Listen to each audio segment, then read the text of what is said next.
안녕하십니까. 오늘은 무리를 좀 걷게 해보려고 합니다. 해서 북한이 유튜브를 시작했습니다. 그것도 2016년에 자국민들의 유튜브 접속을 완전히 차단한 바로 그 나라가 말이죠.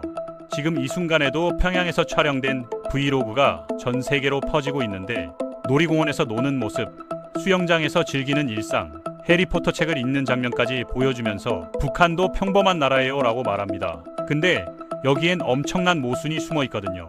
일반 북한 주민 대부분은 인터넷조차 못 쓰는데 어떻게 유튜버가 존재할 수 있을까요? 이 의문을 풀다 보면 북한이라는 국가의 경제 시스템, 권력 구조, 그리고 생존 전략이 한눈에 보입니다.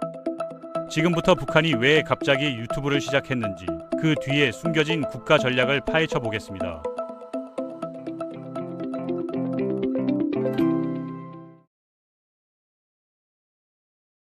먼저 북한의 인터넷 상황부터 이해해야 하는데요. 북한은 세계에서 가장 폐쇄적인 인터넷 환경을 가진 나라입니다. 대부분의 국민은 인터넷 접속이 아예 불가능하고 일부만 광명이라는 정부 인트라넷을 쓸 수 있죠. 광명은 북한이 자체적으로 구축한 내부 네트워크인데 실제 인터넷과는 완전히 분리되어 있습니다. 2014년 기준으로 광명에는 수천 개의 웹사이트만 있었는데 전부 실제 인터넷에서 정부가 선별하고 검열해서 복사한 것들이죠. 뉴스, 교육 자료, 정부 문서 같은 것들만 올라와 있고 외부 세계와의 소통은 완전히 차단되어 있습니다. 북한 주민들이 광명에 접속하려면 어떻게 해야 할까요? 정부가 만든 컴퓨터로 감시받는 컴퓨터실, 대학 도서관, 사이버 카페에서만 허가를 받아야 접속할 수 있거든요. 그것도 신분을 확인하고 사용 기록이 전부 남습니다. 무엇을 검색했는지, 어떤 사이트를 방문했는지 전부 추적되죠. 당연히 북한 밖에서는 접근 불가능한 폐쇄망이고 글로벌 유튜버가 되기엔 최악의 환경입니다. 진짜 인터넷을 쓸 수 있는 사람은 전체 인구의 1% 미만으로 추정됩니다. 정부 고위 관리, 그들의 친척 해커, 일부 연구원, 선전 담당자 같은 극소수만 가능하죠. 북한은 중국으로 연결되는 회선 하나와 러시아로 연결되는 회선 하나, 그리고 일부 위성 연결을 통해 인터넷에 접속하는데 이 모든 인프라를 합쳐도 규모가 작은 도시 수준입니다. 인구 2,500만 명이 사는 국가의 인터넷 인프라치고는 말도 안 되게 작죠. 이 인프라가 얼마나 취약하냐면 2022년에 미국인 해커 한 명이 디도스 공격으로 북한 인터넷을 일시적으로 마비시킨 사건이 있었습니다. 그는 북한의 인터넷 연결이 워낙 제한적이라는 점을 이용해서 혼자서 공격을 감행했죠. 한 개인이 한 국가의 인터넷을 공격할 수 있었다는 게 북한 인프라의 취약성을 적나라하게 보여줍니다. 북한은 군사력에는 막대한 자원을 쏟아붓지만 정작 인터넷 인프라는 이런 수준이거든요.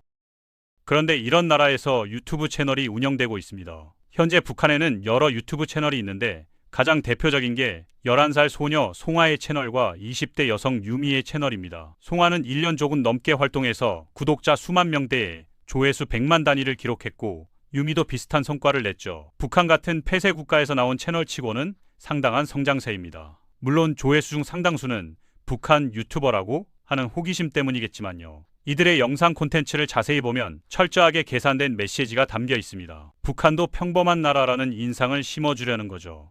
평양의 아동병원을 방문해서 벽에 만화 그림이 엄청 많아서 아이들이 병원에 왜 왔는지 까먹을 정도예요 라고 말합니다.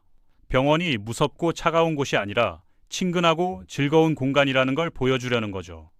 놀이공원에서 놀이기구를 타면서는 솔직히 저 완전 겁쟁이거든요 라고 말하면서 평범한 사람의 모습을 연출합니다. 수영장에서 가위바위보하고 돋보기로 꽃을 관찰하고 심지어 구독자 수에 불만을 토로하는 모습까지 보여줍니다. 지금 제 조회수가 그렇게 만족스럽지는 않네요 라고 말하는 장면은 전 세계 유튜버들이 공감할 만한 내용이죠. 이런 디테일이 시청자들로 하여금 북한 사람들도 우리랑 똑같은 고민을 하네 라고 생각하게 만듭니다. 더 교묘한 건 북한의 어두운 면도 보여주는 척한다는 겁니다. 너무 배고파요 라고 말하는 장면이 나오는데 순간에 품각한 식량난을 언급하는 건가 싶죠. 하지만 바로 다음 대사가 수영하고 나니까 그래요 입니다. 그냥 운동해서 배고픈 거였구나. 완전히 속은 겁니다. 또 다른 영상에서는 나쁜 점도 있긴 해요 라고 심각하게 시작했다가 올해 저 중학생 되거든요로 끝냅니다. 중학생 되는 게 나쁜 점이라고요? 이런 식으로 부정적인 것처럼 시작했다가 전혀 문제 아닌 내용으로 돌리는 수법을 반복해서 씁니다. 시청자들한테 이 채널은 솔직하게 나쁜 점도 말하네 라는 인상을 주면서도 실제로는 아무 문제도 언급하지 않는 거죠. 하지만 이들이 보여주는 평양은 북한의 전체 모습과는 거리가 멉니다. 북한은 심각한 전력난에 시달리고 있거든요. 평양은 북한에서 가장 좋은 대우를 받는 도시인데도 정전이 빈번하게 발생합니다. 위성 사진을 보면 밤에 평양조차 어두운 지역이 많이 보이죠. 영상에 나오는 화려한 놀이공원이 하루 24시간 내내 운영되고 있을 가능성은 매우 낮습니다. 전력 공급이 불안정한 상황에서 전기를 많이 쓰는 놀이기구들을 계속 돌리기는 어렵거든요. 아마 외국인 방문이 있을 때나 특별한 날에만 제대로 운영될 겁니다. 이 채널들이 국가가 만든 선전물이라는 결정적 증거는 바로 존재 자체입니다. 북한에서 스마트폰으로 영상을 촬영하고 외국 미디어에 대해 자유롭게 얘기하고 유튜브에 영상을 정기적으로 올리려면 정권 최고위층의 특별한 허가가 필수거든요. 일반 북한 주민이 이런 걸 하가 걸리면 심각한 처벌을 받습니다. 실제로 송하는 영상에서 제가 제일 좋아하는 책은 해리포터예요 라고 당당하게 말합니다.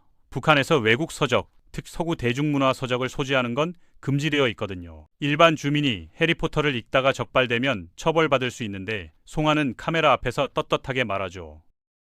유미도 마찬가지입니다. 카타르 월드컵이 곧 시작하는데 저를 포함한 수백만 축구 팬들이 결과를 예상하고 있어요 라고 말하는데 북한에서 외국 스포츠 경기를 실시간으로 보는 건 극소수 특권층만 가능한 일입니다. 일반 주민들은 외국 방송을 시청하는 것 자체가 불법이거든요. 이런 발언들이 자연스럽게 나올 수 있다는 것 자체가 이들이 특별한 위치에 있다는 증거죠. 실제로 이들의 배경을 조사한 외신 보도에 따르면 모두 북한 권력층과 깊이 연결되어 있습니다. 유미는 2020년에 유튜브에서 차단당한 프로파간다 채널을 운영했던 소광이라는 미디어 회사와 관련되어 있고요. 소광은 북한 정권의 대외 선전을 담당하는 핵심 기관 중 하나입니다. 과거에도 여러 차례 외국인 대상 선전 콘텐츠를 제작했던 곳이죠. 그 이전 채널의 진행자는 소광 CEO 전경희와 북한 주중국 대사 리룡남의 친척으로 의심받았습니다. 송하의 집안 배경은 더 놀랍습니다.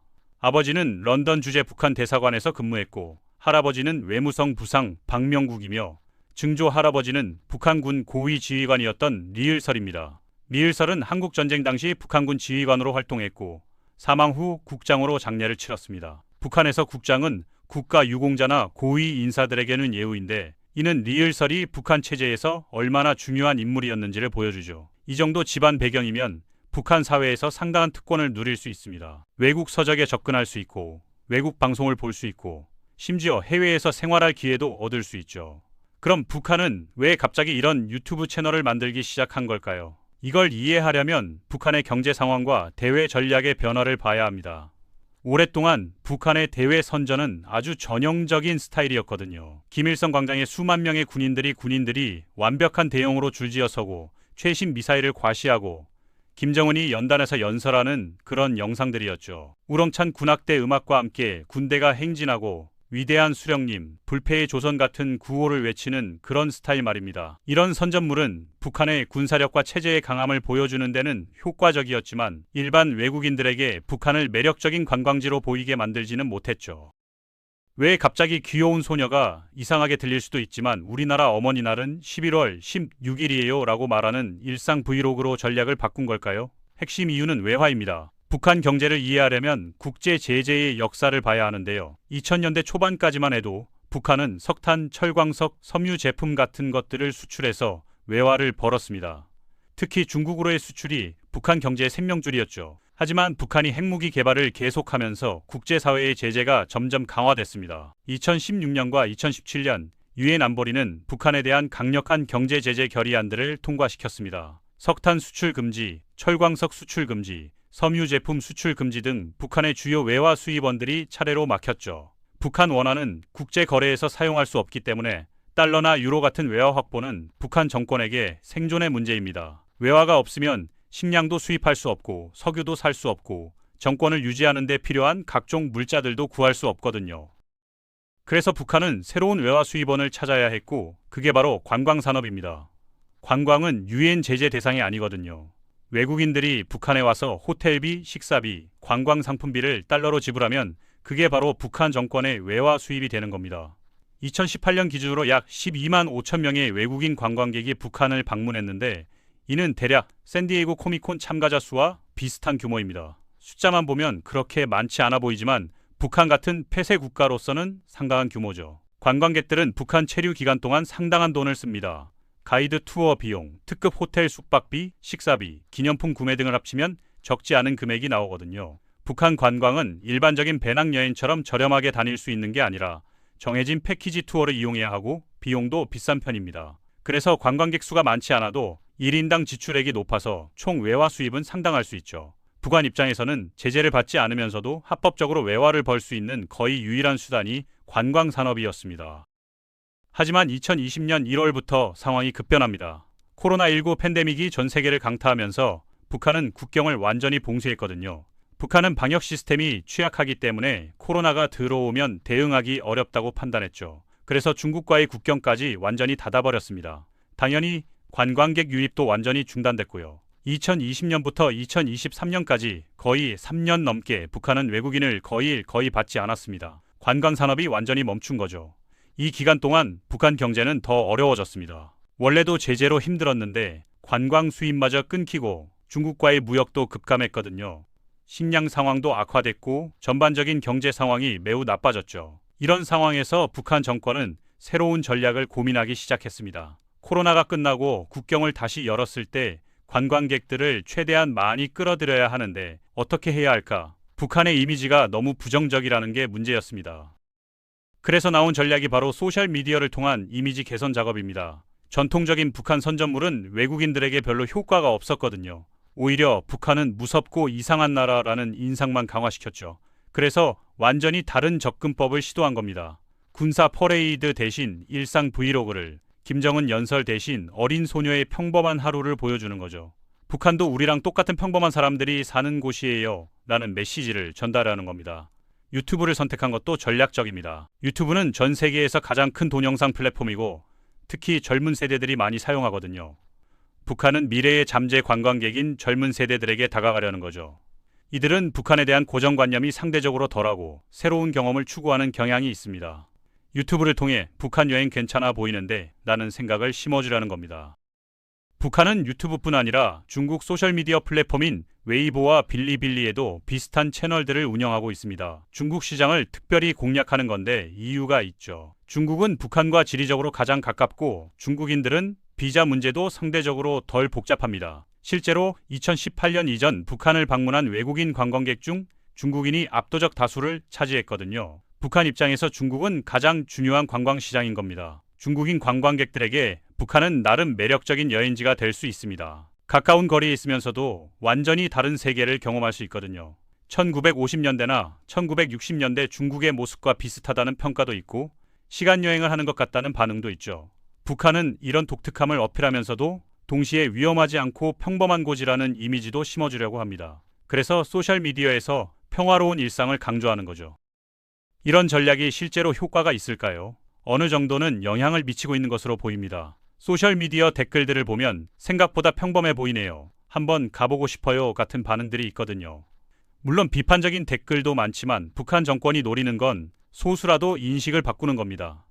전 세계 수십억 명 중에서 몇만 명이라도 북한 여행 괜찮을 것 같은데 라고 생각하면 그중 일부는 실제로 관광객이 될 수 있죠. 사람들은 통계나 뉴스보다 개인의 스토리에 더 공감합니다. 북한 인권 상황이 심각합니다라는 기사를 100번 읽는 것보다 한 소녀가 수영장에서 즐겁게 노는 영상 한번 보는 게 더 큰 감정적 영향을 미칠 수 있거든요. 이게 바로 스토리텔링의 힘입니다. 북한 정권은 이 심리를 정확히 이해하고 활용하고 있습니다. 추상적인 정치체제나 인권 문제보다 구체적이고 개인적인 이야기가 사람들 마음을 더 움직인다는 걸 알고 있는 거죠.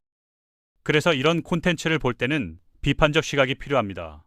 감정적 공감이 사실 판단을 흐리게 만들 수 있거든요. 귀여운 소녀가 평범하게 노는데 북한이 그렇게 나쁜 곳일까? 라는 생각이 들 수 있지만 이건 의도적으로 선별된 이미지라는 걸 기억해야 합니다. 송화가 보여주는 평양은 북한 전체가 아니고 심지어 평양 전체도 아닙니다. 극소수 특권층이 사는 특정 지역의 모습일 뿐이죠. 북한 정권은 인터넷을 철저히 통제하고 국민들의 정보 접근을 차단하면서도 동시에 외부 세계를 향해서는 우리도 평범해요 라는 메시지를 보냅니다.